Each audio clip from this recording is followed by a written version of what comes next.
Assalamualaikum warahmatullahi wabarakatuh. Shalom, Om Swastiastu, Namo Buddhaya, Salam Kebajikan.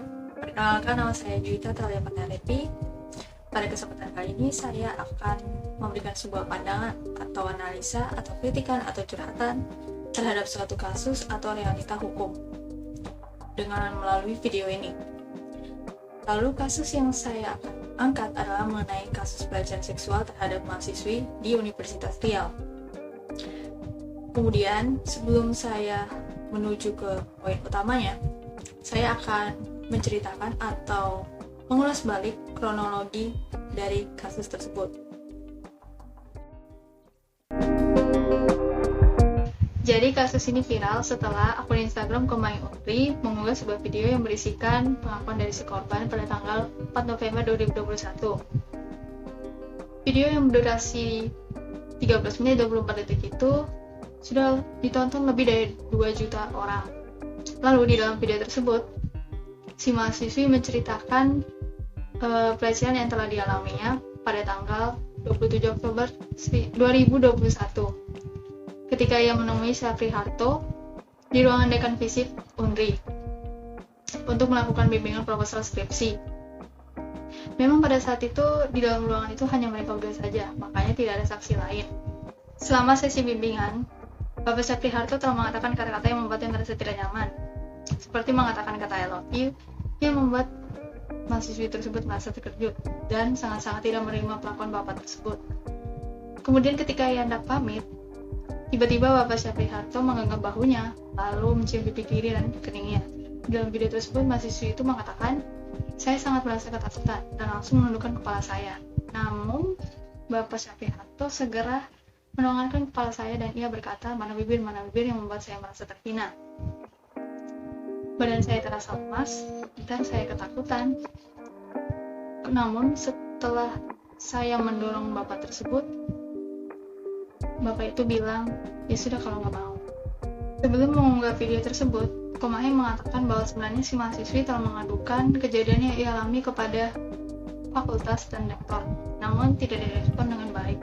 Pada tanggal 5 November, besoknya setelah pengumuman video itu terjadi, akhirnya mahasiswi itu melaporkan pelecehan seksual yang telah dialaminya kepada Polresta Pekanbaru. Syafri Harto membantah tuduhan yang ditudingkan terhadapnya. Menurutnya, tuduhan itu berkaitan dengan kabar bahwa dirinya akan maju pada pemilihan rektor tahun depan. Syafri Harto bahkan mengancam akan menuntut si mahasiswi sebanyak 10 miliar atas pencemaran nama baik.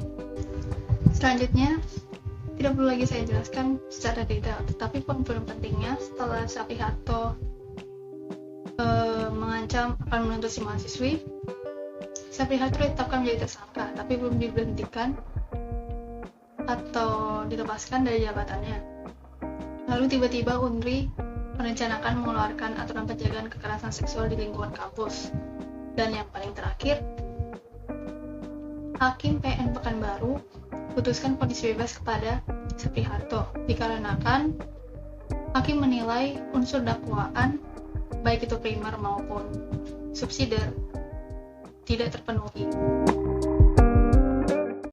Menurut salah satu survei dari Direktorat Jenderal Pendidikan Tinggi Kementerian Pendidikan Kebudayaan, Riset, dan Teknologi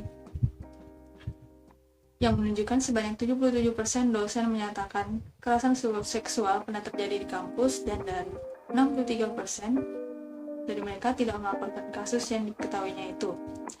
Dari sini kita bisa melihat bahwa jika seandainya sang korban tidak memviralkan apa yang dialaminya, saya rasa masalah ini tidak akan ditanggapi dengan cepat dan serius. Maksudnya tunggu sampai burukan dari kampus itu tersebar dulu, baru mereka akan bergerak, baru mereka akan membuat sebuah aturan pencegahan kekerasan seksual. Selain dari kasus ini, saya juga mencari beberapa contoh video mengenai pelecehan seksual yang mirip seperti kasus ini yang terjadi di kampus. Dan dalam video tersebut mereka pasti akan selalu mencari kesalahan dari korban dan selalu menyalahkan hal yang serupa, yaitu masalah pakaian.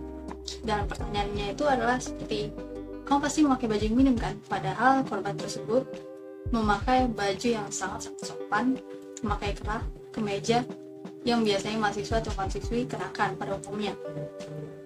Dan pernyataan itu membuat saya bosan menanggapi, karena mau kita memakai baju yang minim atau memakai baju sangat tertutup pun, kasus kekerasan atau pelecehan seksual selalu terjadi di mana-mana.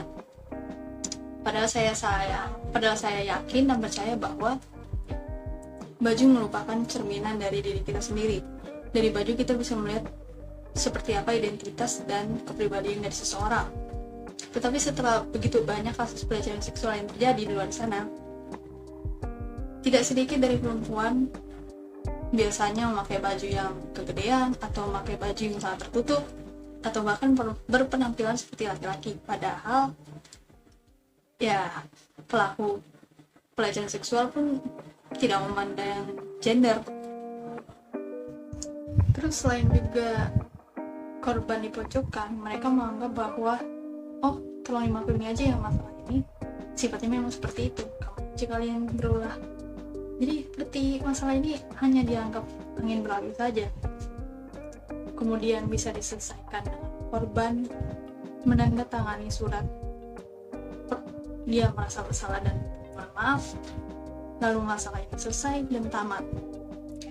Mereka menganggap bahwa masalah ini pasti bisa membuat nama baik kampus jadi tercemar dengan buruk. Jadi mereka menganggapnya sepele dengan permintaan maaf demi nama baik kampus.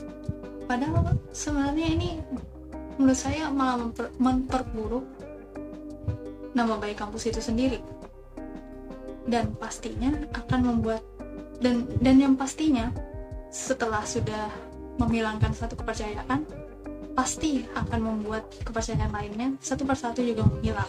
Apalagi jika kasus ini diviralkan sama seperti kasus yang saya angkat ini, yaitu kasus Unggah. Jadi masyarakat itu akan menilai bahwa ternyata kampus ini menyelesaikan masalahnya dengan cara seperti ini, dan boom, akan ada lagi yang mau masuk ke dalam kampus itu. Maksudnya siapa sih yang mau masuk ke dalam kampus yang lingkungannya tidak terjaga rasa keamanan dan kenyamanannya? Siapa yang mau mengembangkan potensinya ke dalam lingkungan yang seperti itu? Kembali ke kasusnya, di bagian dimana Syafri Harto mengelak dan membantah atas tuduhan pelecehan seksual yang dilakukannya dan malah mengancam balik si mahasiswi untuk membayar 10 miliar atas pencemaran nama baik. Hal seperti ini harusnya bisa membuat beberapa orang sadar bahwa pelaku telah menggoyahkan, telah melemahkan mental dari sang korban. Sang korban yang awalnya sudah takut dengan pelecehan seksual yang telah dialaminya, semakin takut dengan pengancaman yang dilakukan oleh sang pelaku. Saya bukan anak psikologi, tapi saya yakin bahwa jika ada seorang yang tapi lebih tepatnya saat itu dia memiliki mental yang lemah, lalu dia berusaha untuk berani mengungkapkan kebenaran yang dia miliki, terus ternyata tiba-tiba jadi dihantam oleh ancaman yang efeknya itu bukan hanya kepada dia saja, tapi juga kepada orang lain. Misalnya dalam kasus ini adalah pemberian pengancaman membayar 10 miliar. Itu akan membuat dia menjadi bertanya-tanya, sebenarnya apakah yang kulakukan ini sudah benar? Dan pertanyaan itu akan sampai di titik dimana dia akan mempertanyakan kenyataan yang ada. Dia akan bertanya bahwa apakah sebenarnya yang dilakukan Bapak itu memang melecehkan saya? Nah, dan hal ini sangat berbahaya. Hal ini sudah menggoyahkan dan melemahkan kebenaran yang dipercaya oleh sang korban. Dan yang terakhir yaitu adalah keputusan membebaskan Syafri Harto karena kurangnya kepastian dalam bukti dan saksi sehingga menimbulkan ketidakadilan bagi korban. Jika menurutku hak saksi adalah orang yang melihat, mendengar langsung perkara pidana yang dialami sendiri. Tetapi di dalam persidangan pencabulan atau pelecehan seksual, pada umumnya memang tidak ada saksi lain kecuali korban dan terdakwa itu sendiri. Dan bahwa tidak adanya saksi bukan berarti tidak ada unsur pidana. Saya rasa ini bukanlah hal yang baru lagi, apalagi jika menyangkut kedua hal ini, yaitu keadilan dan kepastian. Memang keadilan dan kepastian itu sangat sulit sekali untuk diseimbangkan, apalagi jika ini menyangkut dengan kasus ini. Dalam kasus ini tidak ada lagi saksi lain kecuali korban itu sendiri. Tapi saya pikir jika kita mau mencari bukti lain, ya walaupun bukti itu bukan bukti secara nyata dan bukan bukti yang langsung ada di tempat, tapi setidaknya itu bisa dijadikan sebuah bukti. Dan contohnya itu adalah seperti trauma korban, lalu kesaksian lain seperti kesaksian lain di orang-orang sekitar korban atau pelaku, yaitu seperti dosen lain yang menanggapi bahwa seperti apa sifatnya Bapak Syafri Harto ini dan sebagainya. Dan dengan adanya Bapak Nadiem Makarim yang menerbitkan aturan pencegahan dan penanganan kekerasan seksual di lingkungan kampus yang dimuat dalam peraturan Mendikbud Ristek nomor 30 tahun 2021 yang ditandatangani oleh Bapak itu sendiri pada tanggal 31 Agustus 2021, itu bisa dijadikan sebuah acuan. Itu bisa dijadikan harapan bagi korban-korban di luar sana yang mengalami kekerasan seksual.